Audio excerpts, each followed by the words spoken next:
Namaste, everyone. Welcome to the Cārvāka podcast. This is your host, Kushalmehra. All right, so my guest today is Paul Antonopoulos, and Paul is back on the podcast, but this time we're going to be talking about something a little more controversial and tenuous, if I was to say.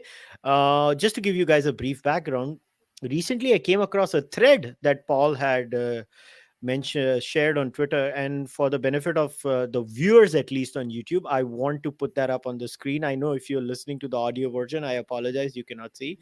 But this is the thread. So it started from 15 December 2020, where Paul shares a series of incidents which are related to sexual assaults on women in Greece. Uh, by members of a particular community, and from very specifically of a country is what I'm talking about. As you see on the screen, there are different cases shared at different times by Paul.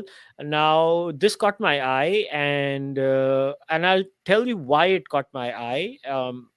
Because at the end of the thread, where we come all the way down over here, so it says, there was a specific word that was used, and it was basically. It's, if I may interrupt, the specific term you're looking for, which I won't mention it just now myself, it's in a separate tweet that I made, so it's not specifically in Uh-huh. this thread. Yeah, I know. Uh, So that tweet, obviously, Paul, you mentioned the words "love jihad." Now that clearly rings an alarm bell in a person like my with a person like me, is because I'm very careful when it comes to using those words, which is why even when I designed the podcast today, I said, is there love jihad in Greece? Because for people who don't people in India, the word love jihad has a specific connotation and a specific history. It was coined by the Kerala Catholic Church. By the way, it was not coined by the Hindu community in India. It was coined by the Catholic Church in India, and it was about a specific issue in Kerala. And then it has been picked up, and in my honest opinion, Paul, sometimes it has been blatantly misused in India, and it has been tried. And I completely understand that our discussion today has nothing to do with what it is about in India. So I just want to put this all on record before we start the discussion. And before we do all of that, Paul, thanks for coming on the podcast. Thank you once again for having me, and I'm back a lot sooner than I was expecting, and I'm happy about that fact. But unfortunately, this is the topic we're discussing, which is obviously not one that I would like to be having. Now, to address what you just brought up, you brought up that long Twitter thread, which is quite substantial, as you can see, and unfortunately, I've missed out on several cases that have occurred since I started that thread in December 2020. And I know that in India, the term love jihad has got quite a controversial debate surrounding it. And obviously, I won't be entering that debate, but people may ask, well, then why did I use that term? Why didn't I use grooming gangs, for example, which is the more commonly used term in the United Kingdom, for example? And I believe that there's an argument that can be made that is actually quite different, grooming gangs and love jihad. And I would suggest that the grooming gangs doesn't necessarily have the intention of the final goal being conversions. It's usually more so about immediate sexual gratification, prostitution, things like this. So there's a very real criminal element to it. Love jihad, I would suggest, is with the aim of demographic change. And it's not just some crazy right-wing conspiracy that I'm bringing up, that we'll often hear in the West or perhaps in India, I'm not sure, but certainly in the West about demographic change and things like this. And the reason why I say it's not, at least in the Greek context, a right-wing conspiracy is that I'll go back to the former Turkish prime minister of the early 1990s, Turgut Özal. And this is from his own mouth, word for word. He said, in the context of going to war with Greece, and in the context of not going to war with Greece, but being dominant over Greece, he said that we don't need to go to war with Greece. We just need to send them 1 million immigrants and be done with Greece.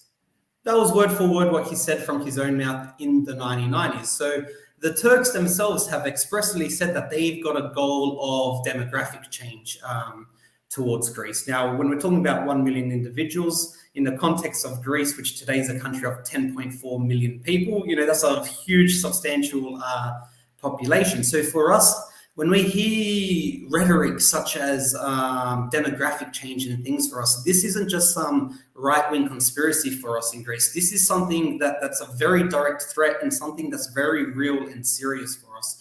So in this way, when I first came across the term love jihad in its application in India, and as I said, I'm not entering the debate whether it should be applied to India or not, but when I came across this term and I read it, a lot of these behaviors that Love Jihad described is the exact behaviors that we're seeing the Pakistani community in Greece engaging in. So there's this similar pattern, and this is why I came to the conclusion of using Love Jihad instead of grooming gangs. Now, here's my question then, Paul. Now, it's very important to explain that, especially the last part. Now, you have specifically said there are certain Pakistani gangs that are doing this, because from what I have understood in whatever little conversations I've tried to have with you, and offline, online, and whatever reading I've tried to do to understand, is that there is a significant Turkic Muslim minority in certain parts of Greece too. And this particular phenomenon has nothing to do with them. Am I right or am I wrong? It is absolutely correct. So I would argue, at least within the Greek context, that it's not necessarily a religious issue, but one that mixes Pakistani cultural and adopting specific parts of Islam to justify their criminal acts. So you brought up a national minority in Greece, and it's actually the only minority in Greece that's recognized outside of the Greek people. And it's just a broad term Muslim minority. And they number approximately 150,000 individuals. And they're the leftover Muslims who did not migrate to Turkey during the population exchange that we had with Turkey in 1923, 1924. Similar to what occurred with partition with India. We had our own population exchange, and they're the Muslim element that were not forced to leave Greece. They were allowed to remain in that particular region of Greece. And they're a mixture of Greek Muslims, Turkish-speaking Muslims, Pomakis, who are Slavic-speaking Muslims, and the Roma population. And the overwhelming majority of them, they live their lives very normally, very naturally, very peacefully, just as ordinary citizens of the Greek state. So when we talk about this rise of sexual assaults in Greece, and there's absolutely no denial about that fact, and in the context of Love Jihad, we're not just talking about any Muslim immigrants to Greece, as we do also have a Albanian immigrant population, for example. And they generally don't engage in such behaviors, such as sexual assaults and whatnot. So it's very specific to the Pakistani and Afghani communities within Greece. And some of your viewers may say, well, why does Greece have such a large community of Afghanis and Pakistanis? And we don't know their exact number, because actually the overwhelming majority of them, male, have entered Greece illegally from 2015 onwards, at the peak of the refugee crisis in Europe. So they were entering from Turkey. They threw away their identity cards. They claimed to be Syrian refugees, even though most of them were actually Pakistani or Afghani, and they were able to enter Greece in this way, with full support from the Turkish government on top of that as well. So this is how we've built up this large community of Pakistanis, mostly male, mostly illegal residents, who unfortunately our government is extremely slow in processing them and expelling them back towards their home countries, because we do not recognize them as asylum seekers. So, in this way, you are correct. We do have a thriving Muslim population of approximately 150,000 individuals, leftover remnants from the Ottoman Empire who were not forced to migrate to Turkey during our own population exchange. So this is very interesting. So, but then, what is this specific cultural issue that seems to be emanating just from the Pakistani community primarily, and then obviously the Afghanistani community, which is a subset in these crimes committed too? Now, what exactly? And I know, I mean, maybe if you could, talk about a few of those crimes that you have shared, itself in the thread, maybe people get a perspective of what exactly is happening out there. And I know these crimes are very disturbing, but I guess there is no other way out other than talking about them and making people aware of it. Sure, it's quite interesting to note that Athens was once upon a time the safest capital city in the European Union. Generally speaking, it is still a very safe community, capital city. My apologies. However, there are certain neighborhoods that are absolutely no-go zones now, particularly at night. So I'll give an example of one disturbing crime that I believe happened towards the end of last year. And there was one woman who went to this particular neighborhood called Omonia, close to the center of Athens. And she has mental issues. And she was lured into an alleyway by an Afghani man who then proceeded to rape her. And after he finished raping her in the alleyway, she ran to the street asking people for help. And four Pakistani men offered to help her, and they took her back to their apartment and said they'll call the police and help her. However, instead, the four Pakistani men also raped her.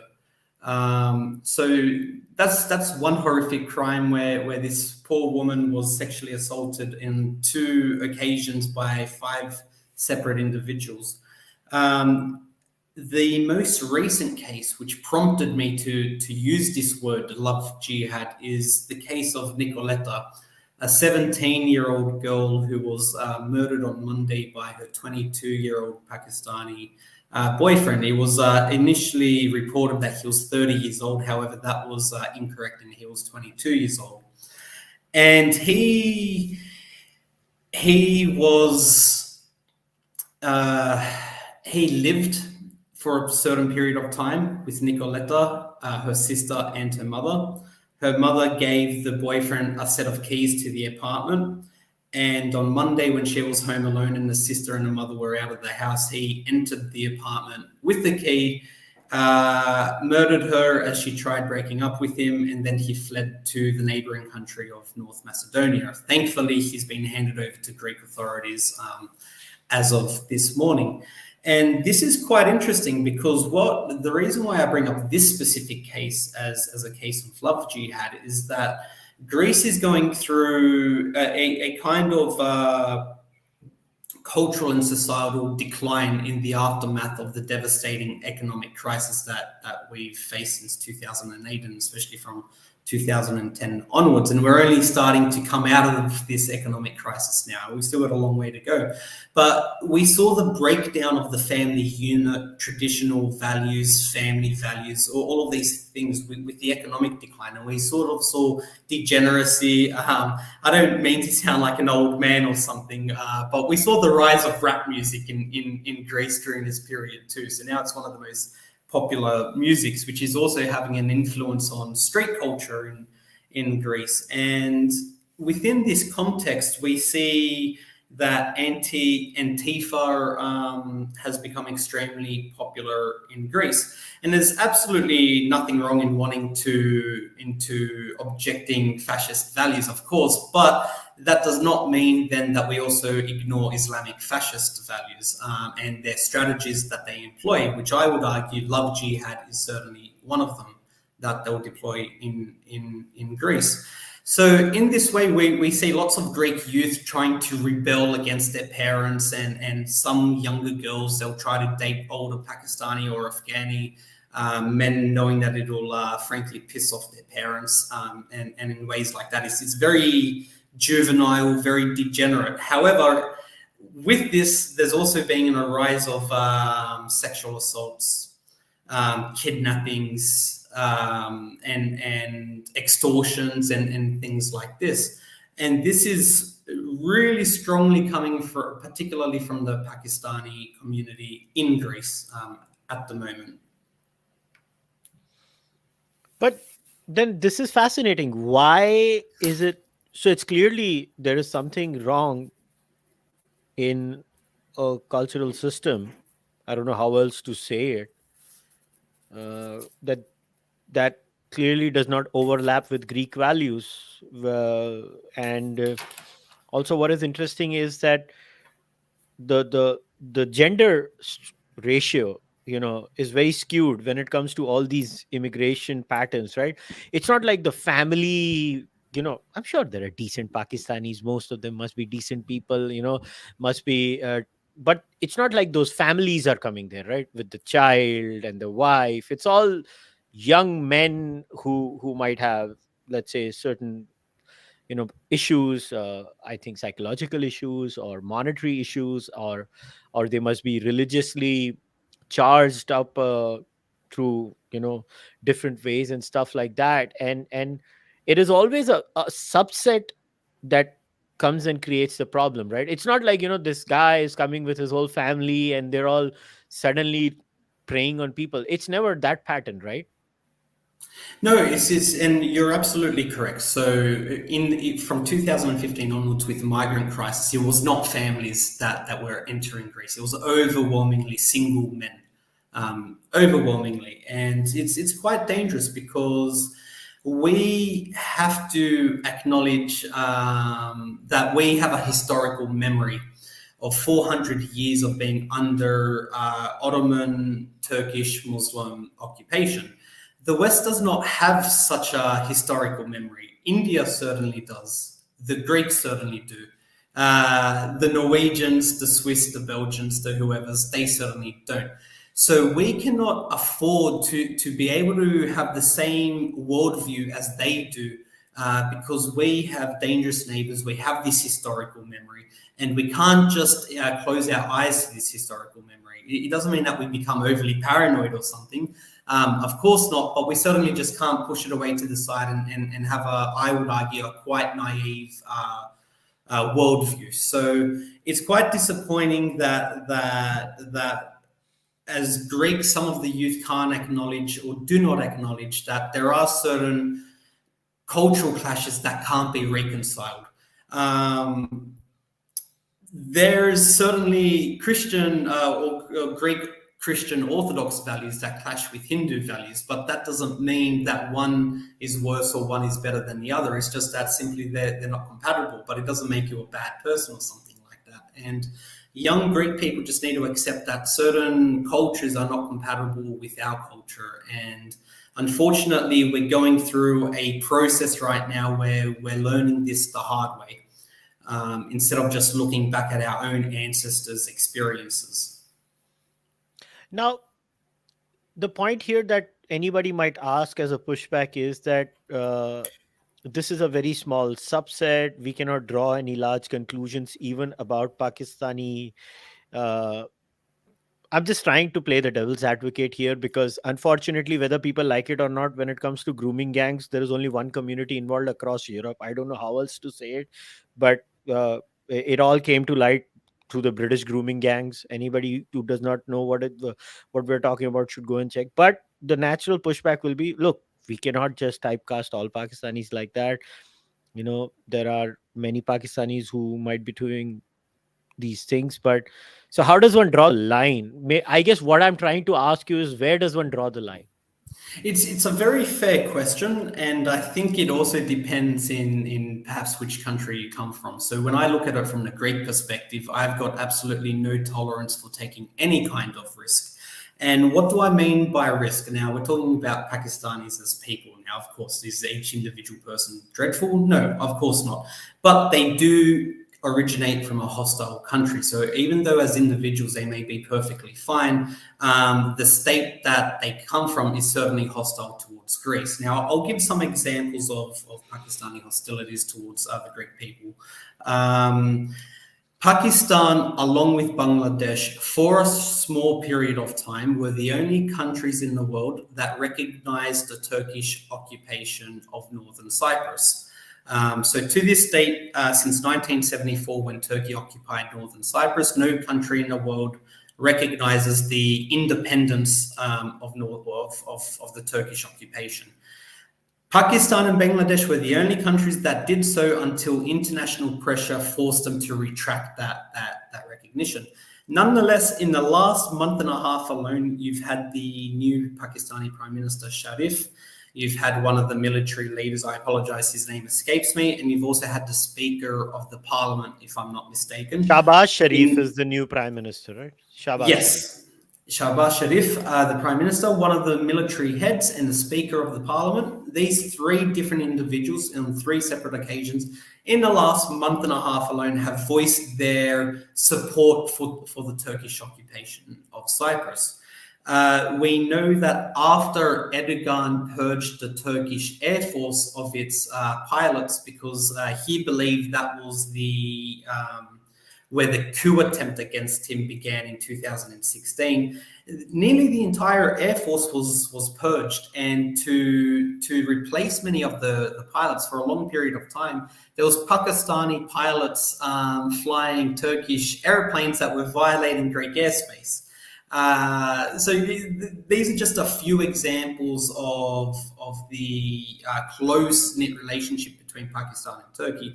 And normally, if it was just a cultural thing or an economic thing, you wouldn't ordinarily care. But when it becomes actively hostile towards you, then we as Greeks cannot afford to allow a Pakistani community that could potentially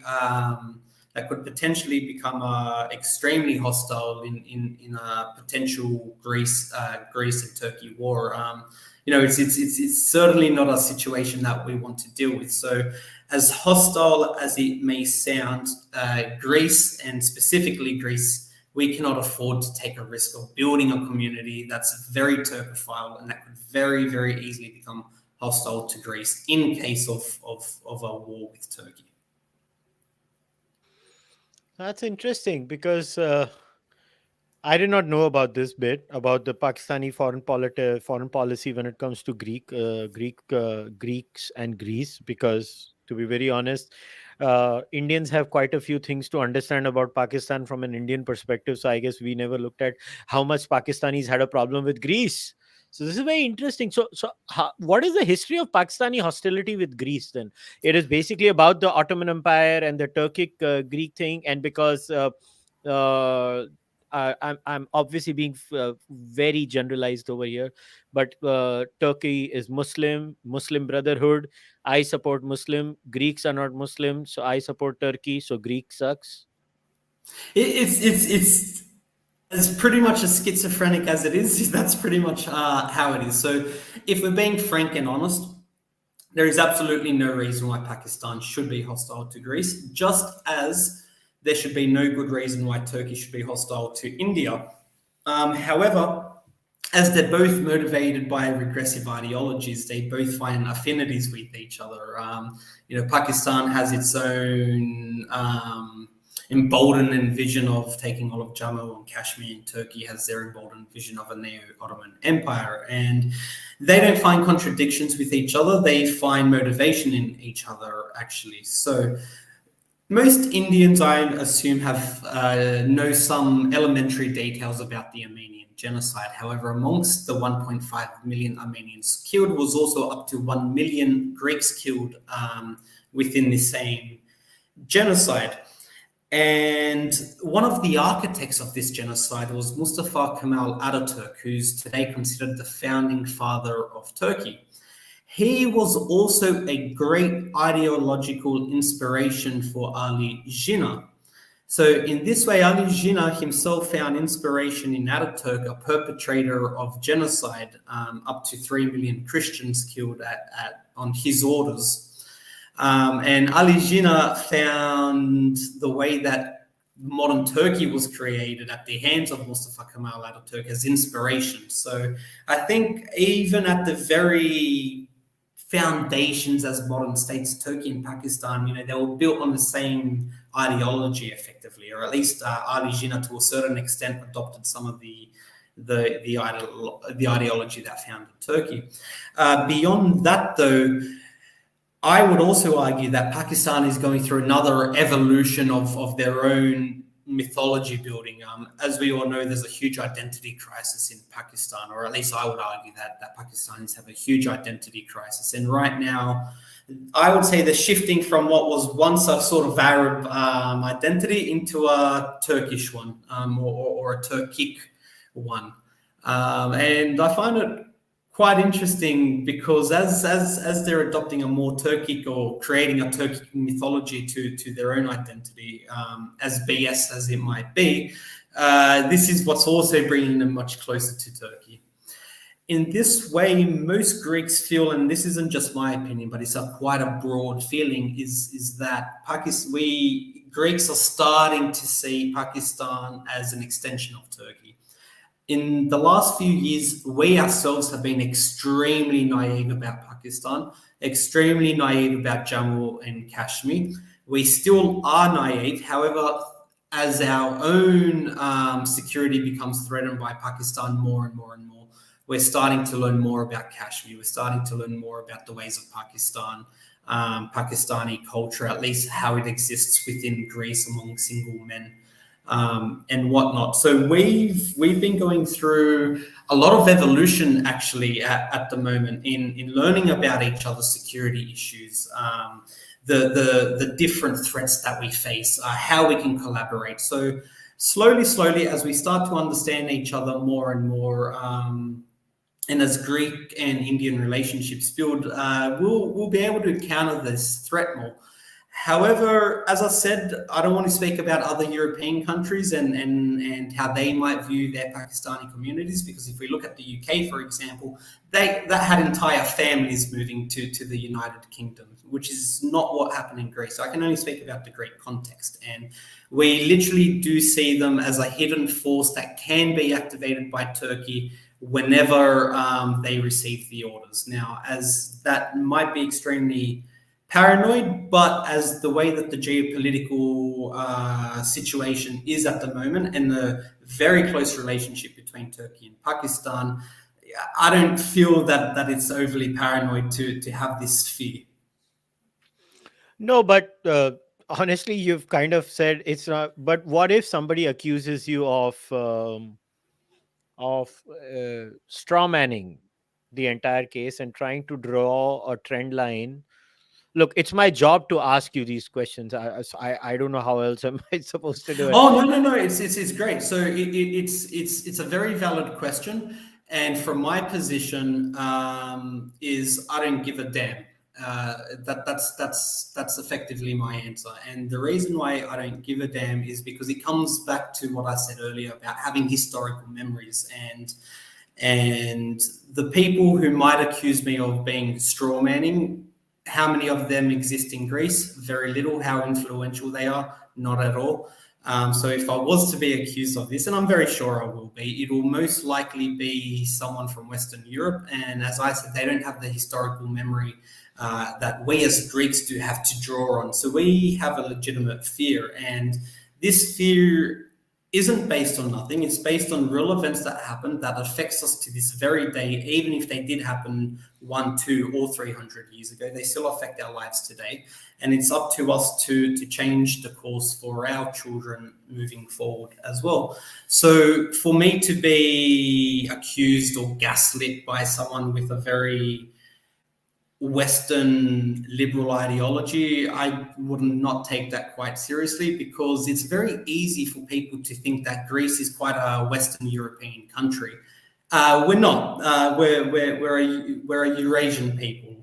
Currently our territory might be within the bounds of Europe, but our people, our culture, and whatnot extends into Eurasia as well. So we cannot afford to just look at the world through an exclusively Western lens. We have to look at it for our very geographic position. If you look at Greece on the map, we're the very first Christian country before the Muslim Western Asia begins, or the Muslim Middle East begins. So we are literally the frontline country between Western liberal democracy, secularization, influenced by a Christian past.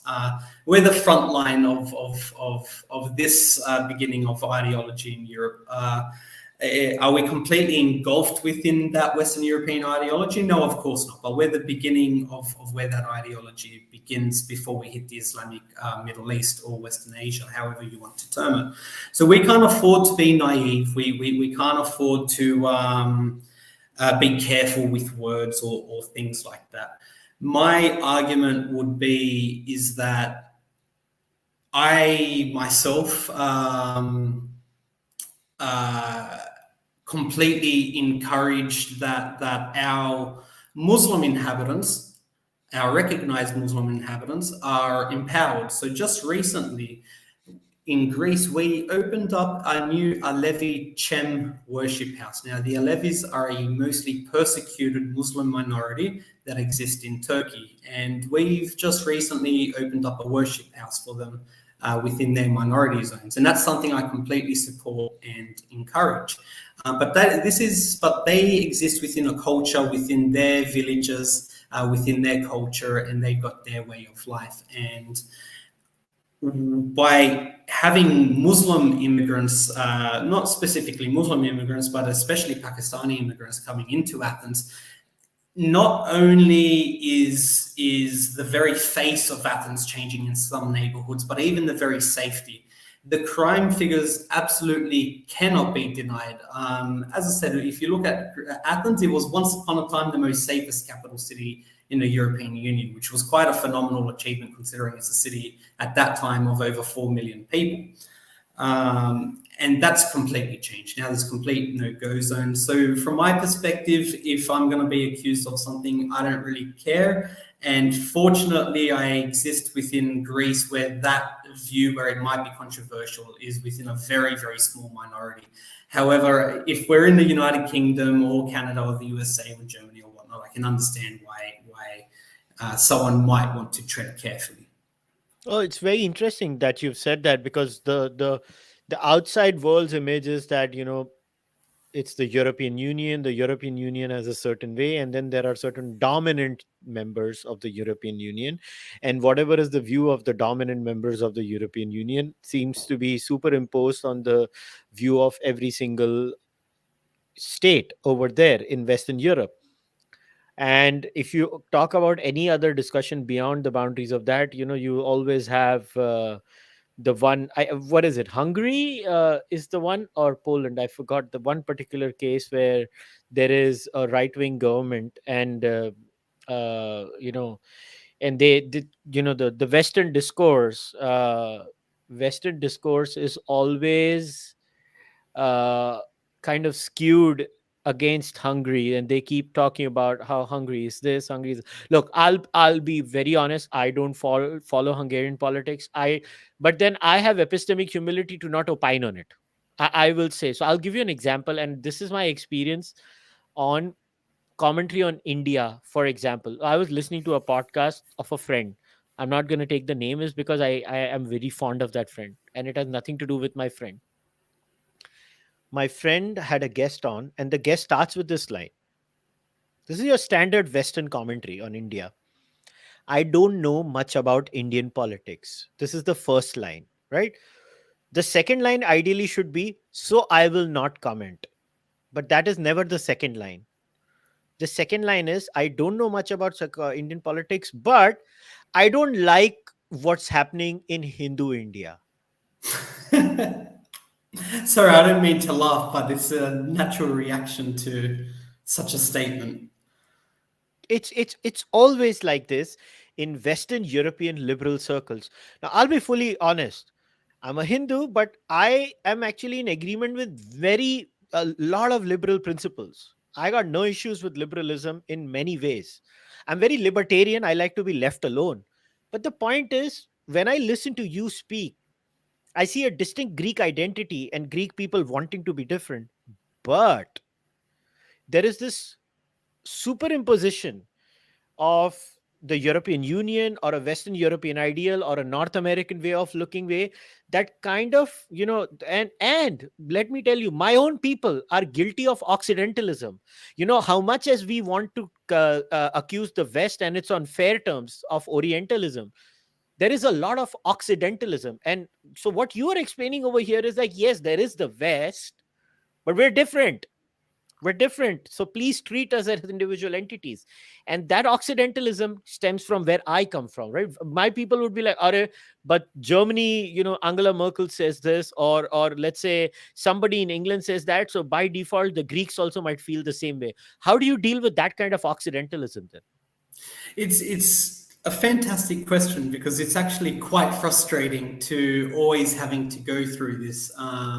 Unfortunately, we're a civilization that has existed for 4,000 years, but we've been reduced to a country of 10.4 million people and then partially occupied island of Cyprus of less than 1 million people.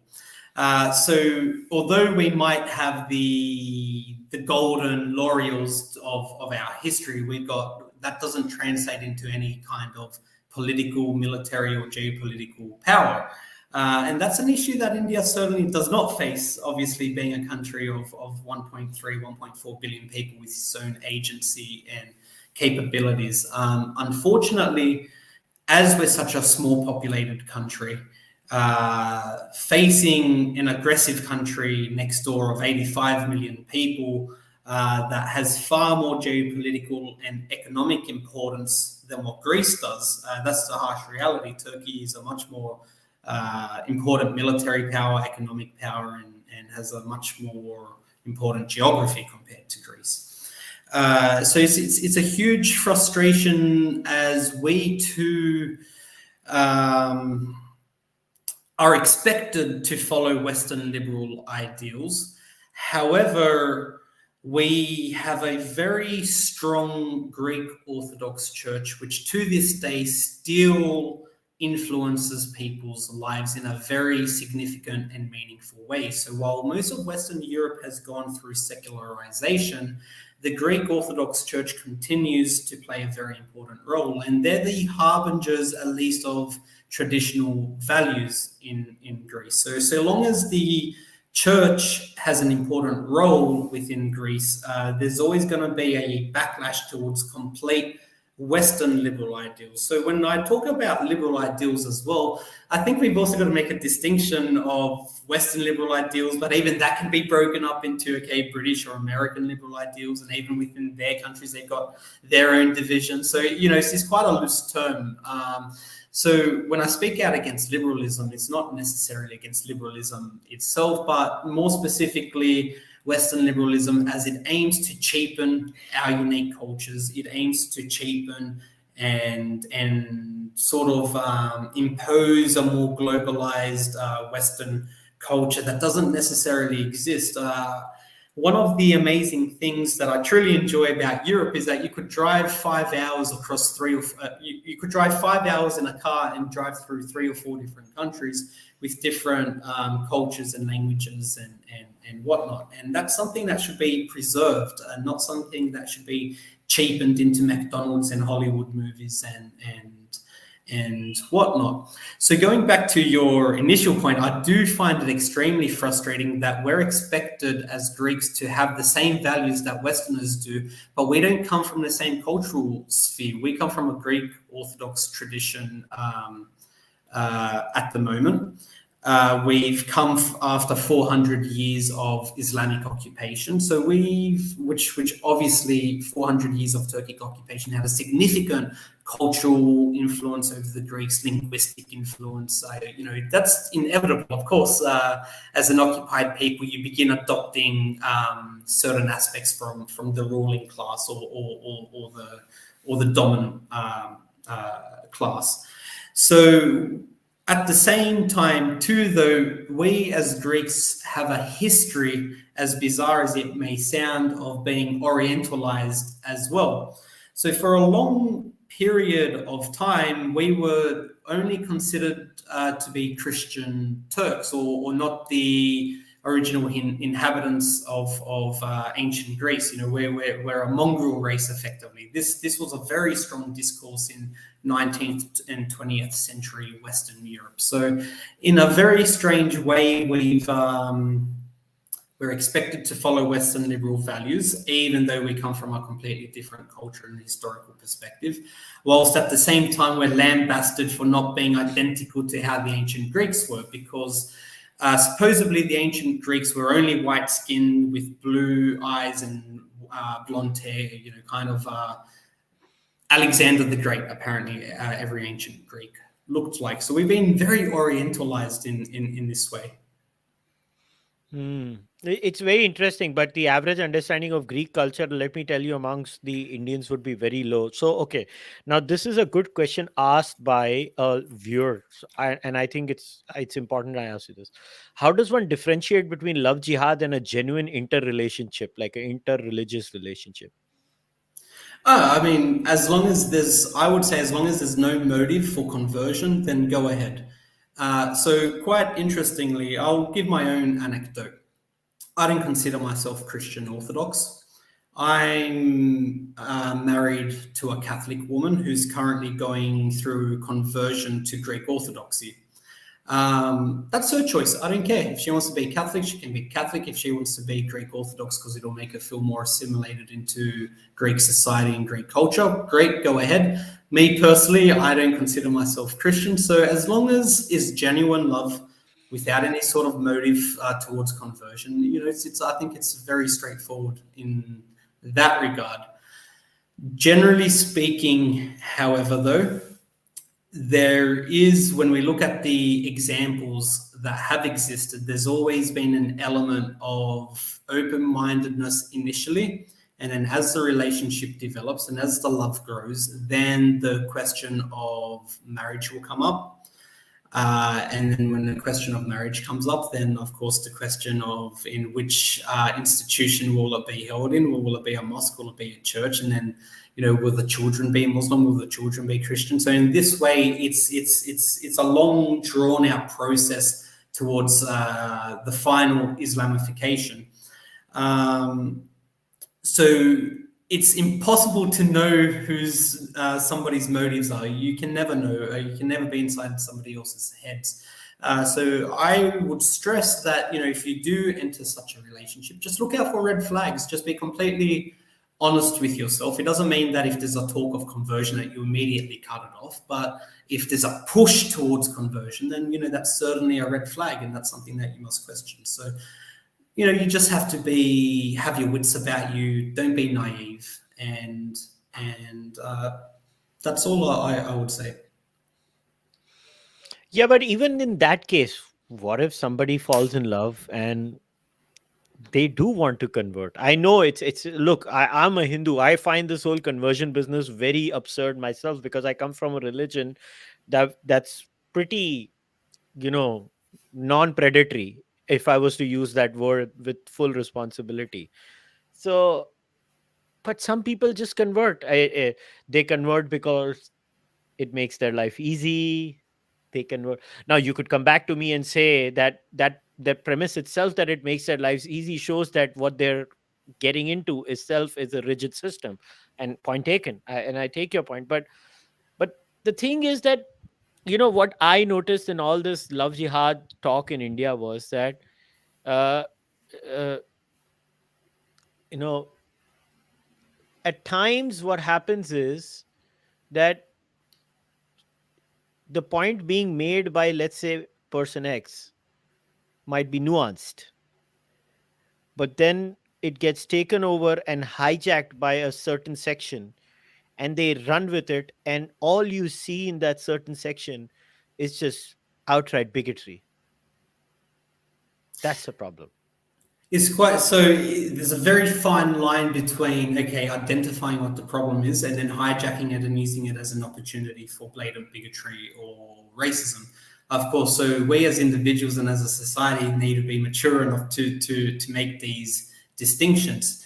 I would say, though, at least within the Greek context, and remember that we're only a small country of 10.4 million people, and with up to 100,000 Pakistani men in Greece, we're talking about a significant population. And from our perspective, and please correct me if I'm wrong, within India, there's a Muslim population has existed for hundreds of years. So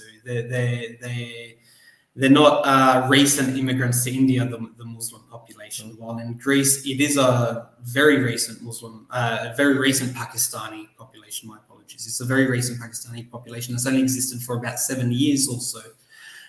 So I think that's a very key distinction, because in India, they're a part of your country, they're your citizens, while in Greece, they're foreigners who have come and made a huge negative impact on our country. And I'll go back to the cases that I've documented on my Twitter account. And of course, that's only just a few examples. And you say, well, that happens in other communities. Greek men rape. Greek men are engaged in femicide and kill women, and rape and sexual assault and extortion and kidnapping, etc., etc. Of course, there's absolutely no doubt about that. However, it certainly appears that there's a disproportionate number of Pakistanis engaging in these types of crimes compared to the general population. And I don't just mean the Greek population, but I also mean compared to the Albanian population that exists in Athens, or the West African population that exists in Athens, or the Egyptian or the Syrian communities. So Athens is quite multicultural. It's not as if there's just Greeks and then we've just got a certain amount of Pakistanis and Afghanis. We're quite vibrant. We've got people from the Caucasus, from the Middle East, from North Africa to West Africa, to my own wife who comes from South America.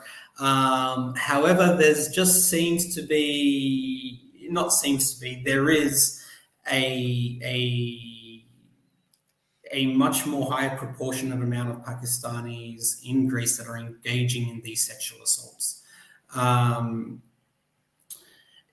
There's really truly horrific cases that I can recount, and I won't go into them, but I already did give the one of the mentally handicapped woman who was raped by the Afghani and then later by the 4 Pakistani men.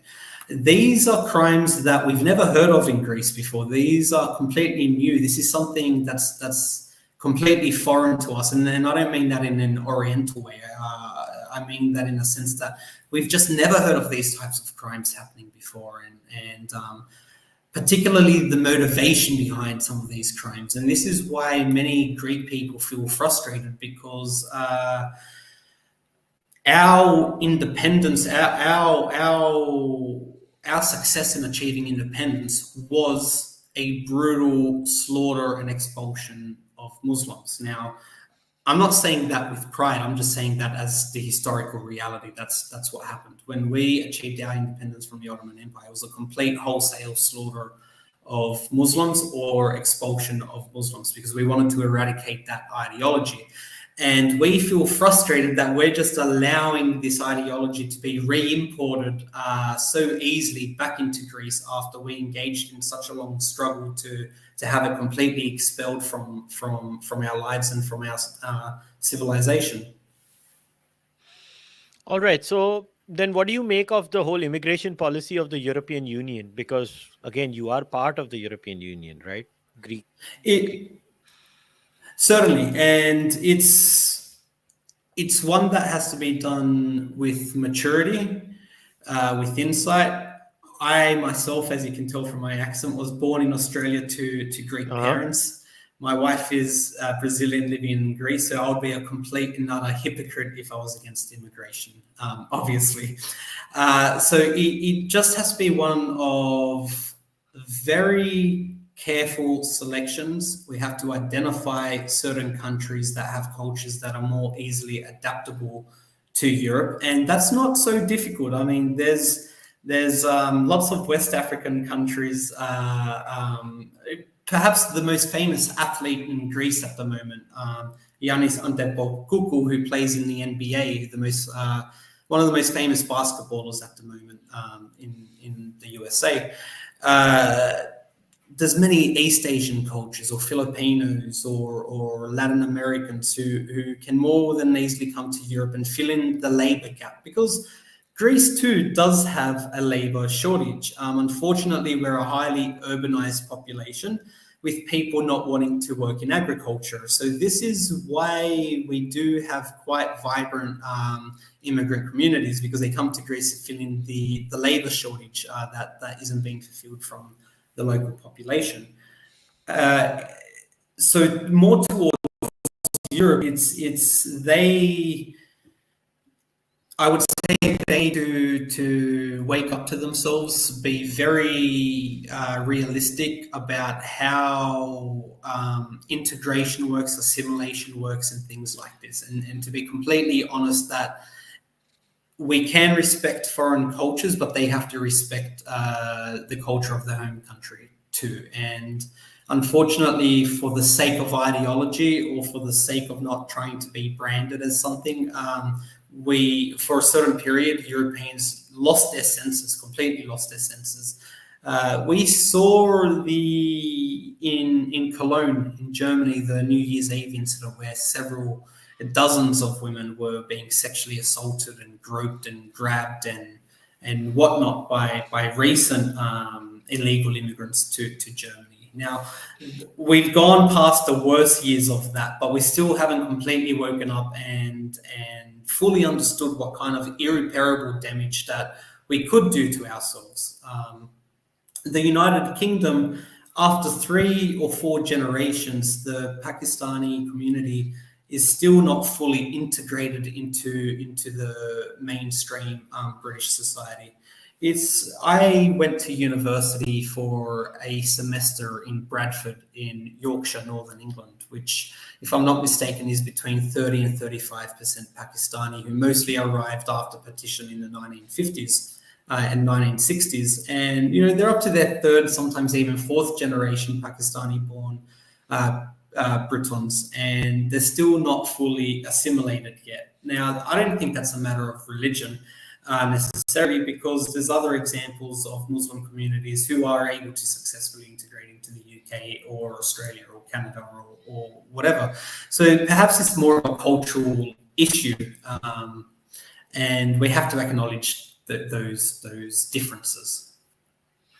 That's interesting. So, again, I do not know much about Tommy Robinson, but this actually question is because, right, you just mentioned UK.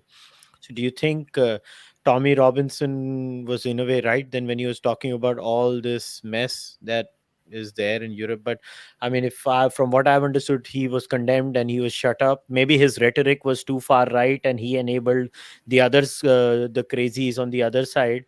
So how does one do it when because I remember Tommy Robinson was accused of being, look, I once again I'm saying, I'm just stating what he was accused of being.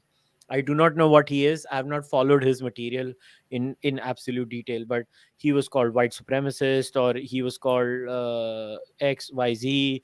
The soccer hooligans were there, and then inside the soccer hooligans there was a white supremacist element in them. So I don't understand this. Like, how does one have a conversation around this subject without weaponizing every section?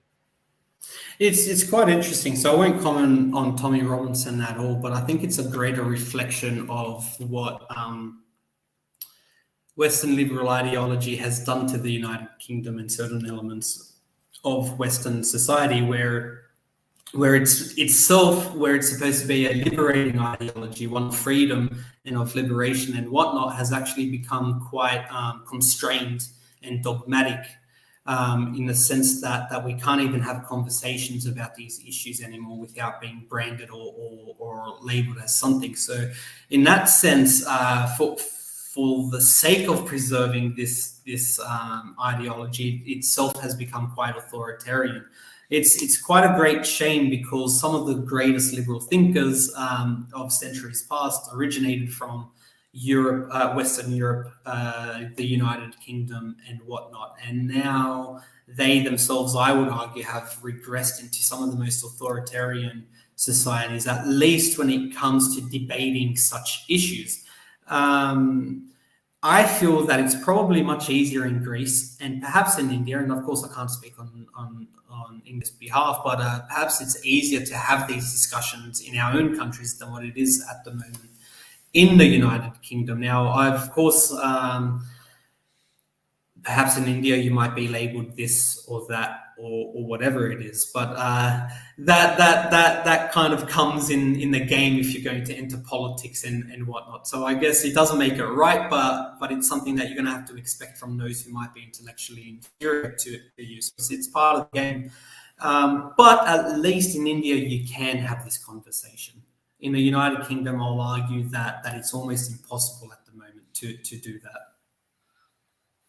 So, how okay, this is an interesting question that a viewer has asked. They said, then how the hell do these incidents don't get any mainstream media, or do they get any mainstream media attention in the European Union at all? Because like you have given the Greek City Times, obviously inside of your nation has a serious following, but I'm just talking about, is this a matter of discussion in mainstream media in Europe? No, not at all. And I believe that, relatively speaking, it's not a major issue for Europeans because within their certain ideological framework, they don't see this as an issue. They just see cheap labor arriving in Europe to compensate for the once growing middle class, which is certainly not happening now with the war in Ukraine happening. The Europe's middle class is beginning to diminish, but nonetheless, this is. It's not a big enough issue for Europeans, and never has been. And now that there's an economic crisis just around the corner, it's certainly not going to be an issue coming up anytime soon. With winter just around the corner and gas shortages and whatnot. So if we look at Europe at the moment, Germany has already started to shut down swimming pools because of fears that there's going to be energy shortages during the winter time. So in the middle of summer, they're shutting down public swimming pools. So within this context, it's just not a conversation that's being had at all. And if it was, it's certainly not a European-wide conversation. Hmm.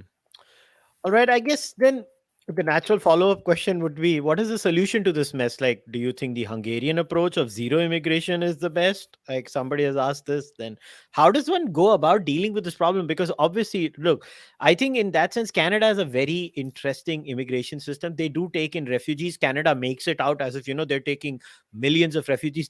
They barely take like a few thousand every year, by the way. Other than that, Canada has a very interesting points based system where you get points for, let's say, if you have a master's degree. If you and your wife have a master's degree as a couple, you get extra points.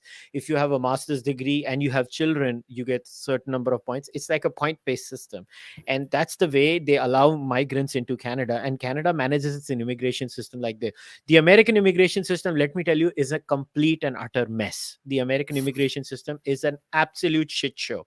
The Australian immigration system is very similar to Canada's. They have a point system, and New Zealand too. So those are good systems. So do you think eventually the system is that all these societies basically shrink their refugee quota, if I was to use the word, because that's what exactly it is. It's an refugee quota which Canada manages. And I'm telling you, for all the nice things Canada does and says, it oversells how much it does as far as the refugee quota is concerned. They'll make it sound as if, 1 million refugees have been let in this year by Canada. No, it is just 25,000. And it's good they're doing that. But even in that, they're kind of careful about all these things. But do you think that the future is individualized immigration policies for all European nation members? I'll speak specifically about Greece, and what I believe is that we need to have a quota for refugees, absolutely, but even that needs to be limited to which refugees we accept. So, for example, would I want Rohingya Muslims coming to Greece? No, as one example. But Syria is not too far away from Greece at all. We share the East Mediterranean community together with Syria. And we've accepted some Christian Syrian refugees as well, which I've got absolutely no problem with because we share a civilizational root together. Generally speaking, the Christian Syrians are generally speaking Greek Orthodox, a common East Roman root. Generally speaking, the Christians are. So I fully support a refugee quota. very small, given we're a country of 10.4 million people, and we absolutely do need an immigration policy. But as I said, that must be very selective, very careful. I think the point-based system is great, but I think more importantly, rather than perhaps having a quota of immigrants, perhaps Greece should just continue its visa work scheme. Now, unfortunately, our government attempted to open a visa scheme for Pakistan. We believe that they've backtracked on that ambition, but there's still a risk that they might go ahead with it. And I believe that we should continue going ahead with work visas, but towards countries that are friendly towards Greece. So the way that I see it specifically for Greece, there's got to be a geopolitical thinking behind granting asylum or granting work visas and whatnot. You don't just specifically open it up just to any culture or any peoples, even if they are doctors or engineers or whatnot. There has to be a compatibility, a likeliness that a person can assimilate into the country. Generally speaking, education levels does help with that. It's not conclusive, but it generally does help. So the more educated someone is, the more likely they will be to assimilate into a different country. So in this way, I just don't think it should be an open door policy as the European Union once had, especially from 2015 onwards with the refugee crisis. And now this is really reeling back from the effects of that. That's my view.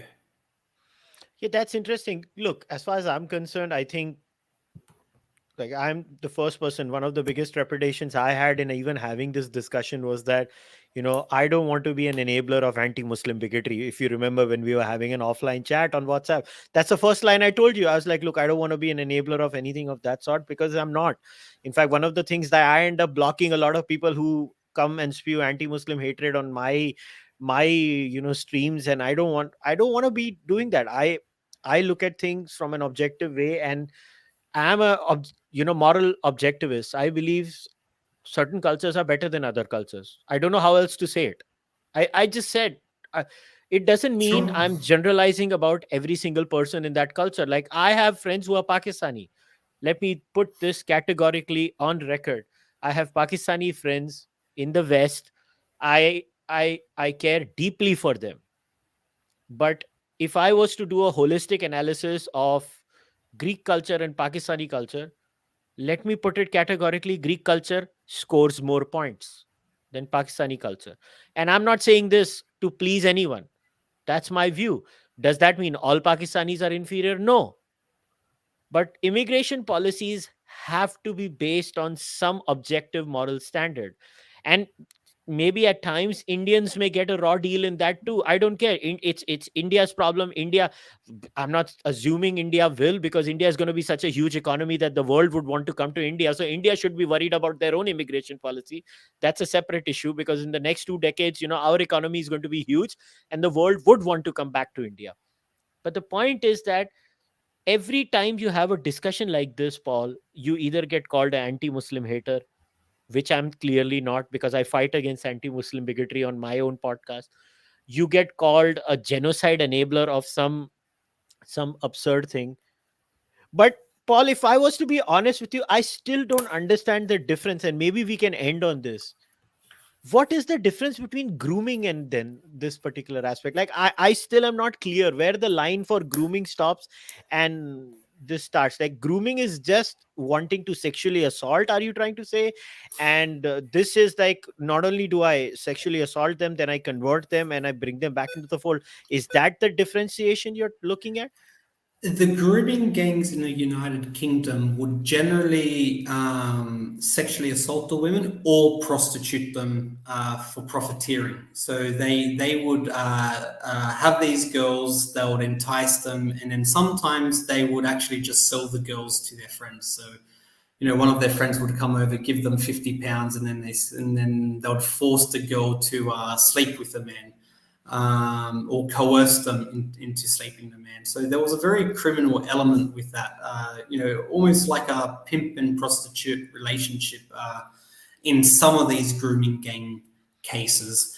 With love jihad, I believe within the Greek context, it's a greater civilizational struggle, one that the United Kingdom doesn't necessarily face. So I used the example before that the Turkish president said that they can just flood Greece with 1 million immigrants instead of invading Greece, to wipe Greece off the map. That came expressively from the Turkish president. And we know that Turkey and Pakistan have an extremely tight-knit relationship that's only forever becoming closer and closer. So from our perspective here in Greece, we are viewing this as a challenge to our own demography. Greece only this year, only just 1 or 2 weeks ago, actually released its latest census results. In 2011, the Greek population was 10.7 million people, and we've now reduced to 10.4 million people. So our population has declined by approximately 400,000 or 500,000 over the last decade. As the Greek population is declining, the Pakistani community is slowly rising. Now, I don't think there's going to be some population exchange or anything like that. Of course not. It's not going to descend in some radical way like that. But it does create a very, very strong community and minority that we don't want. And they have arrived without women.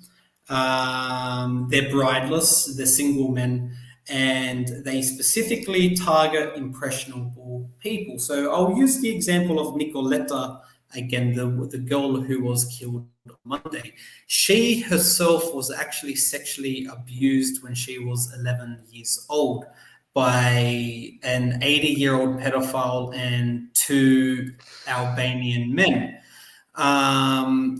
So, of course, the poor girl, she would have been damaged. She probably had a very skewed or warped idea about sex and love and relationship and things like this. And, of course, being young, vulnerable, it would have been very easily to manipulate a girl like that. And it's in this way that certain people are targeted because they are vulnerable. Some of them do have their own trauma and whatnot, and it's being taken advantage of. So it has created a huge controversy in this latest case with the murder of Nicoletta on Monday by the Pakistani man. Has really brought this to the forefront. Grooming, we don't necessarily have grooming gangs, I would say, in Greece, because we don't see Greek girls being coerced into prostitution or being shared amongst multiple Pakistani men and things like that. That's happened in the United Kingdom. From our perspective, it literally is a struggle of demography, not that we believe it will be replaced, to use a racist white American term. We don't believe that there'll be a population replacement or anything like that, but it does create major security concerns for us. And it's absolutely intolerable for Pakistani inspired or styled Islam to re-emerge in Greece. We already have Islam in the border regions with Turkey. We have Islam on the island of Rhodes. We have Islam on the island of Kos. Those communities have existed for hundreds of years in those locations. They're fully integrated into the Greek state. And I think a case can be made because that's the influence of Greece over those populations. We have not allowed them to be influenced by Saudi money or Qatari money or the Turkish intelligence agents. However, the Pakistanis come from a completely different way of thinking, where many of the men that are arriving were educated in madrasas rather than receiving a formal education in a public school or a private school system with a proper curriculum. So in this way, we see this love jihad as another strategy being employed by Turkey to destabilize and to pressurize Greece. Well, I I don't know what else to say other than that. I hope there is a sensible solution to this problem. Nobody wants um, even one girl child to go through those horrific experiences, irrespective of which area, region, religion you belong to. Nobody should go through such a traumatic experience. And uh, you know, our attempt as people to have these tough discussions, and believe me, this is a tough discussion. mm, is a challenge for a platform host like me. I don't know what is the line. I don't know where the line ends. I don't know where the line starts at times. I would be a liar if I did not know. Like I said, one has to be very, very careful when they discuss these issues, because they don't want to be any kind of an enabler. But if I would not have spoken about it, then also I'm doing something wrong, right? I'm not raising my voice for those women who are suffering and who are victims of a particular kind of predatory mindset. Now, that predatory mindset could be there in 0.001%, or it could be in 1%, or it could be in 2%. I don't know the data. But the point is, I just don't know how to go about it. And you know what, Paul, I just hope the Greek society finds a solution to this problem, which is far better and uh, far more efficient. I think the fundamental differences between Greece and India is that you have your own Muslim population that are fully integrated into the state, and they do have citizenship and they have rights like any other Indian citizen, while our situation in Greece revolves around a mostly illegal immigrant community that does overwhelmingly have a tendency to be Turkophile. I'll give one more example actually, and perhaps I'll tweak this in a few hours' time. Just a few days ago on live television, a television crew asked an immigrant on live television what they thought about Greece, and he directly said, "We don't know where the individual is from, but it's suspected to be Pakistan or Afghanistan." He said on live television that he plans to kill all Greek people. And that was explicitly said on live television. So for us, I can appreciate some of the nuances that exist in India that does not exist in Greece, which is why there's perhaps less sensitivities that I don't have to step around when discussing the Greek context. Because as I said, we literally just a few days ago on live television, we had an immigrant saying that they were prepared to kill Greek people. Well, best of luck to the Greek folks. That's all I can say, Paul. Thank you once again for having me on. And as just like last time, it was an absolute delight to explore these difficult questions and bounce off each other to talk about our own experiences within our neighborhood and what we can learn from that or what the differences are and perhaps how we move forward with it. Yep, I agree with you. And like I said, it's these kinds of discussions are the toughest ones that I personally find hosting, because that, like I said, I don't want to be an enabler, but at the same time I also want to make sure that I do talk about these issues. And I don't know if I'm doing a good job or a bad job. At the end of the day, even only the viewers and the listeners and society will be a judge of that. I try my best in all my earnestness, without any malice in my heart, to have these discussions, and I just leave it out there. As far as this podcast is concerned, this podcast tries to talk about a multitude of subjects. Anybody who follows this from day one knows that's all I try to do. And I've had discussions on casteism in Indian society, misogyny in Indian society. So just because I talk about a particular culture and certain cultural values emanating from a particular culture, all I'm telling you is don't judge me for that, because I have gone after all bad ideas. So as far as Paul is concerned, I'm really grateful for him to come back again. You can follow Paul on Twitter. I've left his Twitter handle.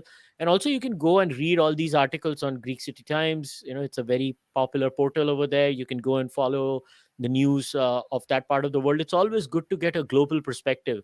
In fact, one of the things that I have learned is my political analyses became better about India is when I started following politics outside India. Because when it comes to outside India, honestly, I don't have any, as I say, dog in the fight.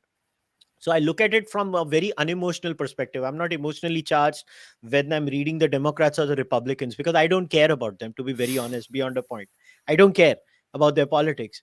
And then when I started reading them, I really learned my own individual blind spots about BJP, RSS, on Congress, on different players in India. So I would urge you guys to go and read different portals, and one of them is the portal that Paul writes regularly for. As far as I'm concerned, guys, you know the drill. You can like the video, you can subscribe to the channel, you can, support the podcast monetarily through your membership on YouTube or on Patreon, or by buying the merch or UPI. I'll see you guys next time. Until then, take care. Bye bye.